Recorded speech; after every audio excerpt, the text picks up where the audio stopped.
इच्छा शक्ति थे सबकि संभव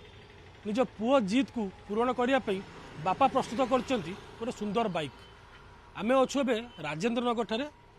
शिवशंकर साहू जी अच्छा निज पुओर जिद गोटे साइकल को बाइक आख्या देइचंती आपण देखुवा यही साइकल रे हेडलाइट अच्छी मीटर अच्छी इंडिकेटर लगी बाइक टांकी अच्छी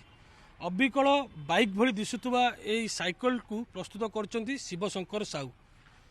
जिते पुओ शिवशंकर को कही जे बापा मु स्कूल को गाड़ी रे जीवी सेते बळू ही शिवंक मन में आसला जे मु किभली एक बाइक प्रस्तुत करी आपड़ देखुवे पछपट दृश्य आप देखा चाहिए यही बाइक रो टेल लाइट डिक्की साइलेंसर अबिकल बाइक रो जेतिकी जिनस बा बॉडी पार्ट्स लगे कथा सबू लगी साइकल टी प्रस्तुत कर शिव